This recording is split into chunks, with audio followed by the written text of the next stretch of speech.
दोनों सड़क की बाएं तरफ दरख्तों में गायब हो गए। टॉर्च की रोशनी 2 बार टिमटिमाई और फिर अंधेरा हो गया। मैं देर तक शीशे में चिपकी रही। फिर मेरी नजर जमीन पर पड़ी। वो कनस्तर वहां पड़ा हुआ था। मैंने दिल में सोचा अगर मैं तेजी से उतरकर हैंडल से कनस्तर उठा लूं, मगर फिर उसी सोच के साथ सामने मेन विंड स्क्रीन पर हल्की सी लाइन बनी। फिर 1, फिर 2, फिर 3, सब एक बराबर थी। और फिर एक बहुत आहिस्ता सी सरगोशी बिल्कुल मेरे कान के पास, अंदर से ना उतरो। मैं पत्थर बन गई। अम्मी ने देखा मेरी रंगत जर्द पड़ गई। क्या हुआ? मैंने बमुश्किल कहा। अम्मी, अंदर से आवाज आई है।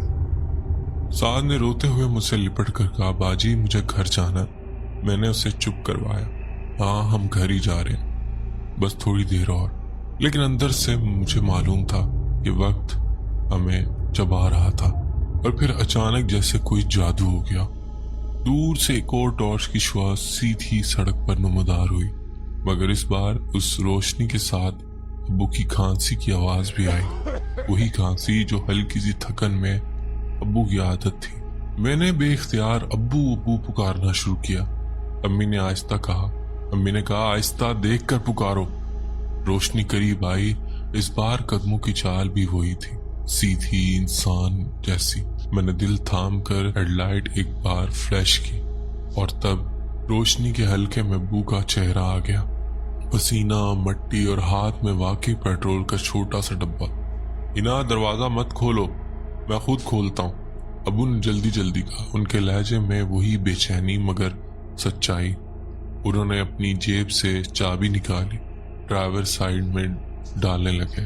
फिर रुके। ये कनस्तर किसका है? उन्होंने सड़क पर रखा हुआ दूसरा कनस्तर देखा। तुम लोग ठीक हो? उनकी नजरें अचानक मेरी आंखों में अटक गईं, जैसे उन्होंने मेरे पीछे कुछ देख लिया। मैं पलट कर देखने ही वाली थी कि अब्बू ने सख्ती से कहा, पीछे मत देखो। और फिर एक लम्हा ऐसा जिसने मेरी सांस रोक दी। अब्बू ने दरवाजा खोला। उन्होंने खामोशी से कहा, अम्मी से, आप पढ़ती रहो, इना मेरी तरफ देखो, बाहर नहीं। मैंने सर हिला दिया। बाहर किसी ने आखिरी बार गाड़ी के पीछे थप थप किया, जैसे अलविदाई इशारा हो। फिर वही गीली राख वाली बू, और फिर जैसे हवा का दबाव हट गया। अम्मी की आवाज भी कुछ हल्की हुई और साथ भी कुछ हौसले में आया। दूर कहीं उल्लू ने दोबारा आवाज निकाली, मगर अब उसमें वो खौफनाक खिंचाव नहीं था। अब्बू ने कहा, मैं पेट्रोल डालता हूँ, कोई बाहर नहीं जाएगा। इन्होंने डब्बा खोला, तेजी से पेट्रोल डाला और गाड़ी में वापस आकर चाबी घुमाई। इन्होंने 2-3 दफा जोर लिया। पहली बार नहीं हुआ, दूसरी बार नहीं हुआ, और तीसरी बार एक झटके से गाड़ी स्टार्ट हो गई। हेडलाइट्स मुकम्मल रोशन हुई तो मैंने बेख्तियार रियरव्यू मिरर में देखा। सड़क के दोनों किनारों की पत्थर की ढेरियां अब गिर चुकी थी। निशान मिट चुके थे जैसे कभी थे ही नहीं। अब्बू ने गियर लगाया और कहा, ये जगह ठीक नहीं। इन्होंने बस इतना कहा और गाड़ी आहिस्ता आहिस्ता आगे बढ़ा दी। जैसे हम वहां से निकले तो माहौल कुछ बेहतर महसूस करने लगे, मगर मैं जानती थी रात अभी बाकी थी। रास्ता भी लंबा था और उस जगह पर कुछ था। वो पीछे रहकर भी पीछे नहीं रह सकता था।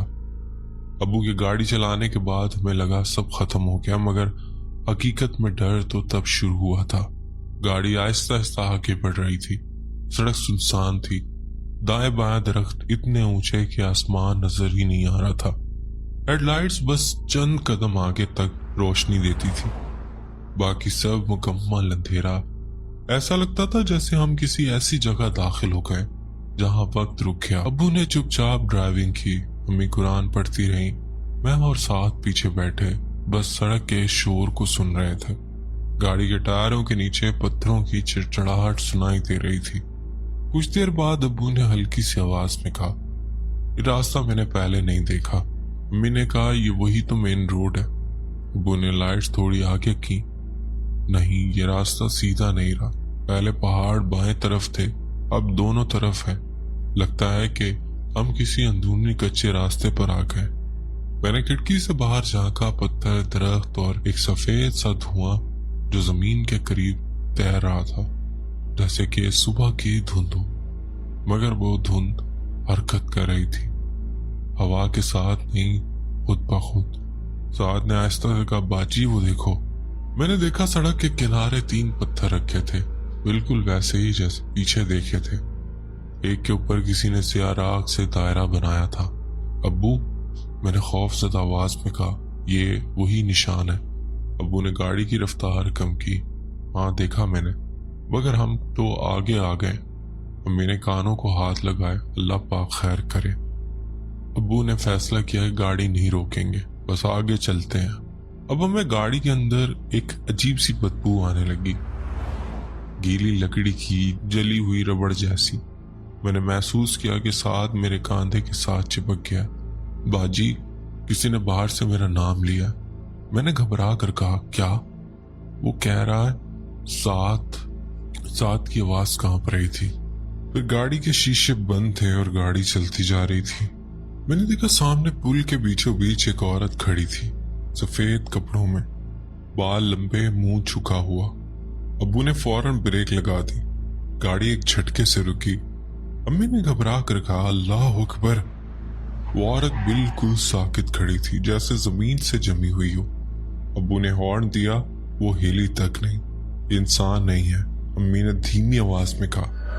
औरत ने आहिस्ता आहिस्ता से सर उठाया। उसका चेहरा नहीं था, बल्कि सिर्फ स्याह धुआं, और उसकी आंखों की जगह 2 लाल निशान। मैंने चीख मारी, साथ ने आंखें बंद कर ली। अब्बू ने बिस्मिल्लाह कही और गाड़ी आगे बढ़ा दी।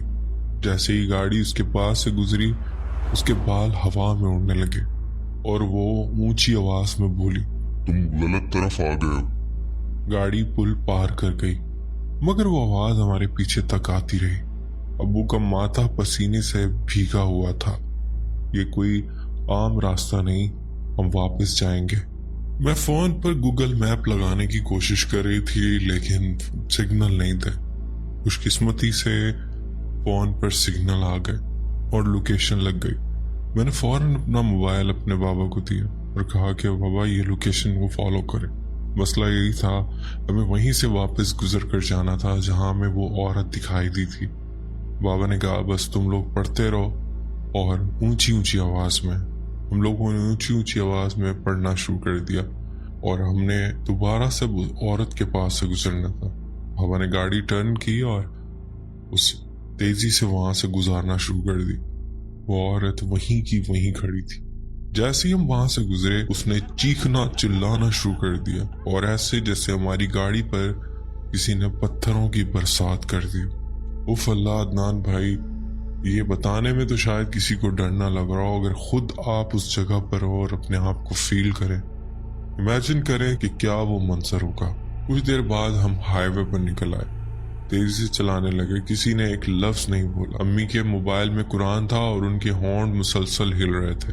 साथ खामोश था, मगर उसकी आंखें अभी तक खुली थीं, जैसे वो बहुत डरा हुआ था। रास्ते में कई बसों या ट्रकों की मध्यम लाइट्स नजर आने लगी।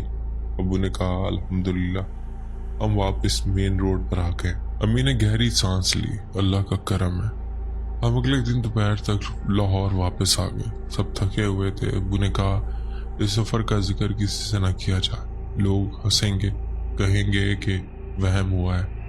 अगले दिन सुबह साद बुखार में जल रहा था। वो बार बार नींद में एक ही जुमला बोल रहा था। वो कह रहा था, ना उतरो, ना उतरो। अम्मी ने घबरा कर मौलवी साहब को बुलाया। उन्होंने साद के सर पर हाथ रखा, सूरह बकरा की आयत पढ़ी और आहिस्ता से कहा, ये डर नहीं है, ये असर है। जिस जगह तुम लोग गए थे वो जिन्नात का इलाका था। इंसान वहां से बगैर इजाजत नहीं गुजरता। वो तुम्हें रोकना चाहते थे। अबू ने पूछा, तो क्या आप सब ठीक है? मौलवी साहब ने कहा, अगर तुम लोगों ने डर के मारे कुछ छोड़ा नहीं तो इंशाल्लाह ठीक हो जाएगा। अम्मी ने कहा, हमने कुछ भी वहां पर नहीं छोड़ा, सिर्फ वो एक कनस्तर वहां पर रह गया। अबू ने हाँ में सर हिलाया। वो पेट्रोल वाला कनस्तर हम वहां भूल गए थे। खैर कुछ दिन में साद का बुखार उतर गया, घर में सुकून वापस आ गया। मगर मैं अब भी रात को सोते वक्त वही आवाज सुनती हूँ, धीमी, जैसे कोई सरगोशी कर रहा। तुम गलत तरफ आ गए थे और मुझे अब उन जगहों पर जाने से बहुत डर लगता। तो ये मेरी स्टोरी थी। उम्मीद है आपको और आपकी YouTube फैमिली को पसंद आएगी। इसे अपने चैनल पर लाजमी शामिल करिएगा।